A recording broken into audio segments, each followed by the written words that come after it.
Bonjour. Bonjour. Okay, so seeing as this season for me seems to be less about growing, although I'd like to grow, and seems more about fixing, relearning, unlearning.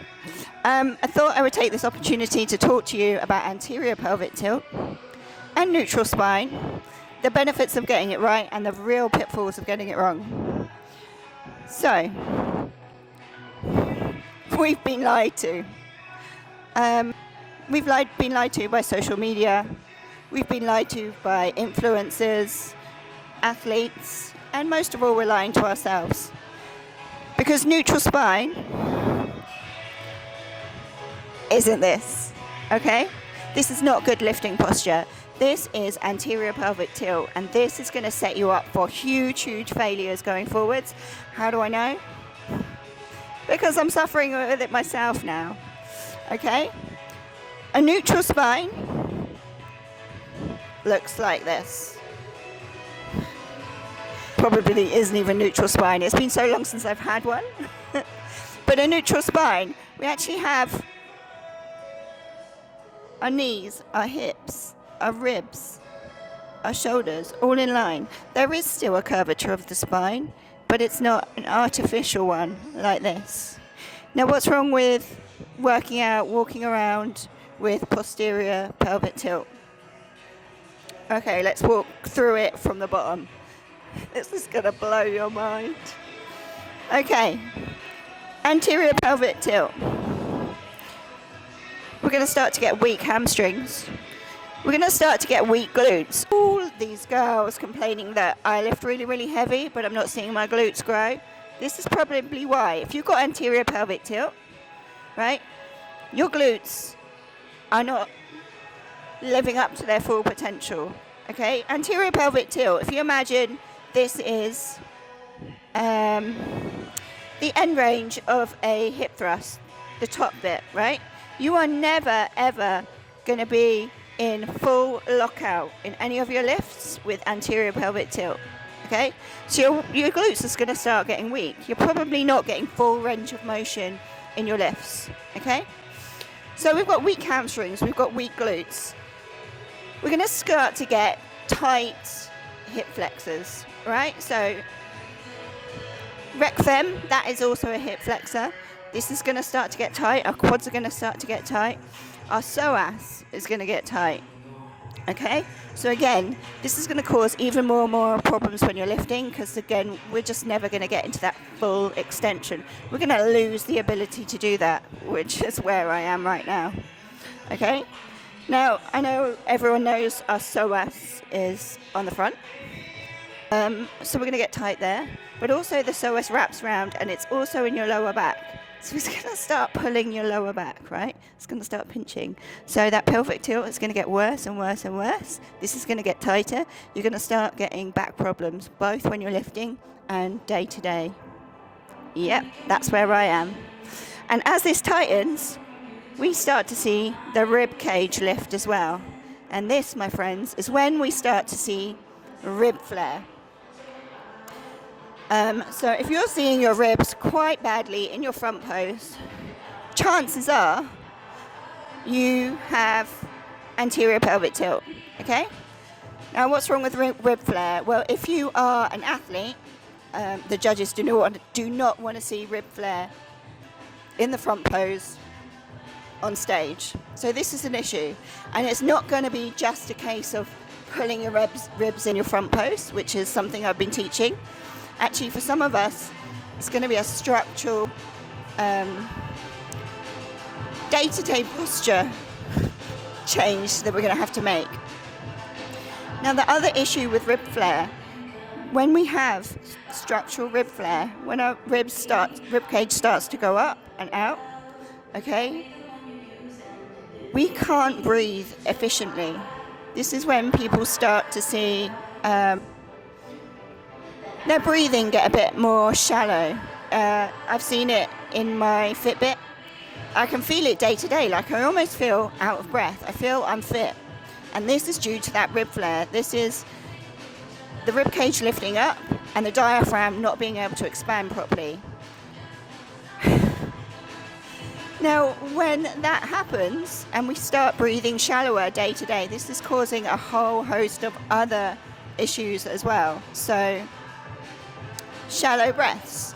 We're going to stop sleeping as well. We're going to struggle with our lifts. We're going to feel physically unfit and actually fail from a kind of conditioning point of view way before we fail muscularly. Okay, so it's going to have an impact on our lifting. It's going to have an impact on our recovery in between sets, in between workouts. We're going to stop sleeping as well. You're going to start to see like disturbances and anomalies in your sleep patterns. But lastly, when we breathe shallow, this has an impact on our sympathetic nervous system. Now, our sympathetic nervous system is our fight or flight. Our sympathetic nervous system is our fight or flight response. We have parasympathetic, which is our rest and digest, which is an excellent place to be. But we also have the sympathetic, which is our fight or flight. And that's not a bad thing. We need that response for many things. You know, if you're about to get eaten by a lion, it's great to have fight or flight. You know, if you're about to do a big lift, great, absolutely great. If you do any kind of like adrenaline sport, awesome. But we don't want to be living, definitely don't want to be living in our sympathetic nervous system. When we're stuck in that fight or flight mode constantly, that's when our cortisol level rises, which has a huge impact, we know, on, you know, being able to grow muscle, hold your muscle, your health, your well-being. You're not able to recover, you're not able to digest your food. So massive, massive problems with being stuck in that sympathetic nervous system state, fight or flight all the time. And all this, my friends, is just coming from the fact that we're working out like this, okay? So take some time to have a look at your lifts. See if you are actually starting your, you know, your RDLs, etc., in neutral spine. Do some tests to see if you have tightness in your hip flexors, that kind of thing. And if you have, don't ignore it. Believe me, don't ignore it, because you're going to give yourself massive, massive problems going forwards. Remember, our body is a system.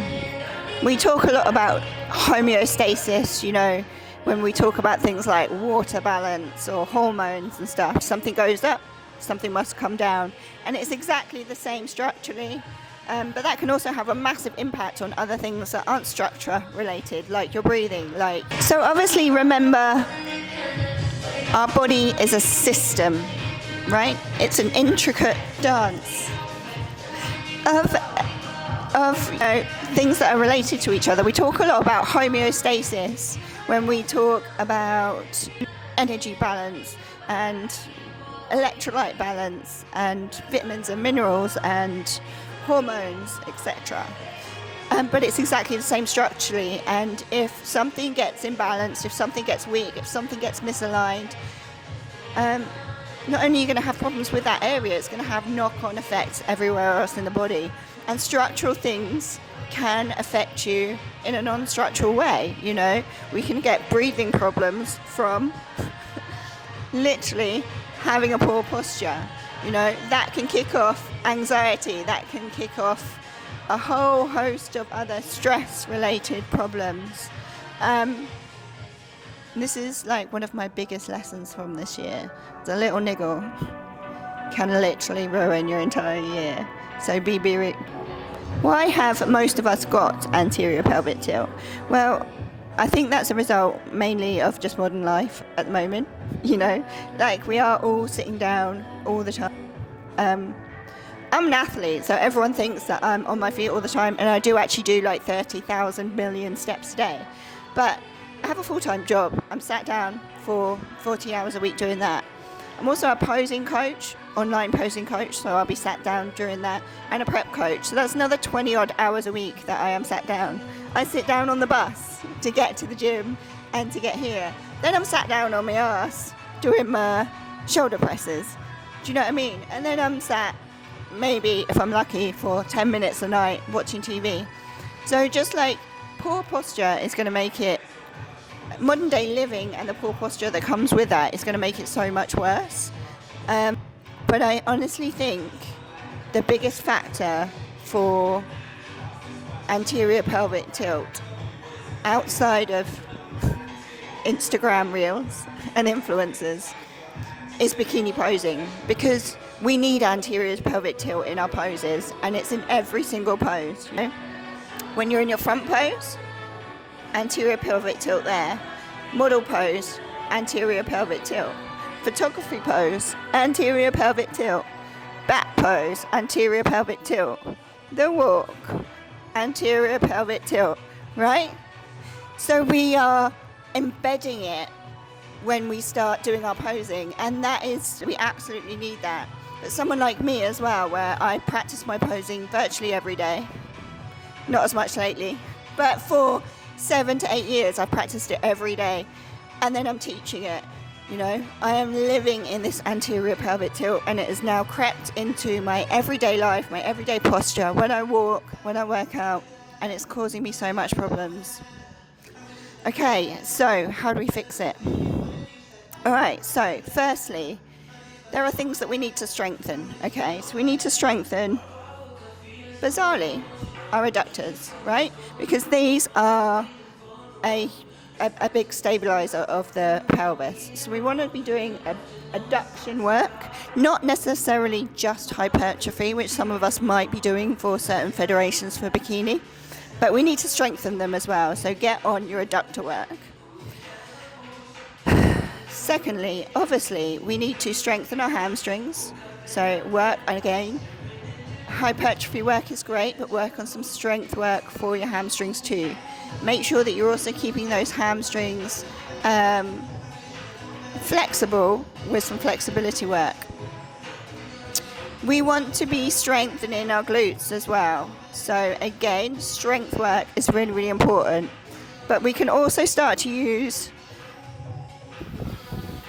tools like this in between our legs, doing glute bridges, doing static holds. So, you know, we're going to be using our adductors to squeeze our legs together.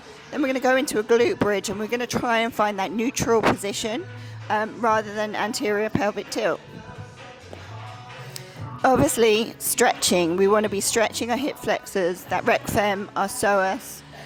Static stretching is great. I do it. I do it after my lifts.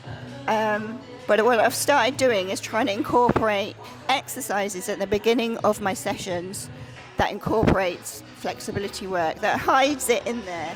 Things like Bulgarian split squats, yeah? We're going to get that nice stretch, and rather than loading it up really, really heavy, I'm doing it with maybe a small kettlebell, maybe some bands in there as well, and I'm focusing on the stretch and trying to lengthen it. It's really, really important to get into your parasympathetic nervous system when you're doing stretching. So, you know, staying calm, thinking happy thoughts, you know, making sure your body feels like it's in a safe place, big, deep breaths in and out. That's really going to help to keep those muscles nice and flexible. Now, something else that I didn't mention, actually, another problem we have with our anterior pelvic tilt is it's going to loosen, make weak all these lower ab muscles. So if you, like me, have been complaining for a few years that all my lower abs are like, I just don't feel like I can pull them in my front pose. This is probably your problem, girl. This has been my problem. You know, again, when we're in this position, like I said, tight hip flexors, this is tight, ribs up, this is kind of stretched and loose. There is no core control, and this is going to get really weak, a little bit saggy. Okay, so another thing we need to do is start doing planks. I haven't done one of them for years and years and years. And lower ab work. Okay, crunches, all that kind of stuff, again, to try and strengthen those core muscles and bring it up. I love vacuums. I'm actually a hyperpressive coach. But I think it's really important to actually strengthen those core muscles a little bit, the outer core muscles as well, before we get too deep into the hyperpressive work, the vacuum work. Meditation. Try and stay in your parasympathetic nervous system as much as possible. Do some breath work. Start working on your diaphragm. Try and get that working again, you know. Long deep breaths, 6 in, 6 out, box breaths, all that kind of stuff. Make sure you stay calm. But yeah, really work on your flexibility. Really, start filming every single set and go, right, am I in neutral pelvis for this set? And it's going to take a lot of relearning. Like, I've been trying to relearn my RDL. Okay?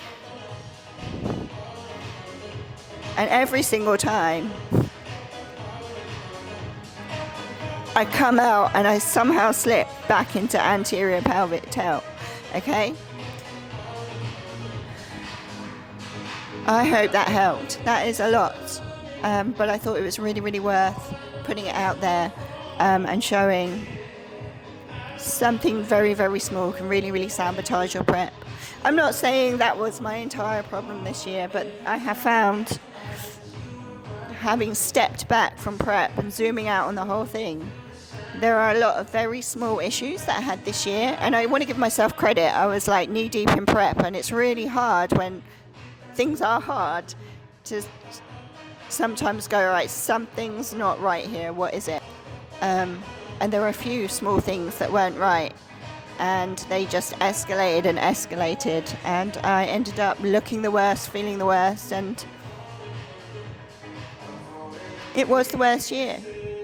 But positive thinking, I've learned so much this year, and hopefully I can help other people not fall into the same issues that I've had. Hope that helps.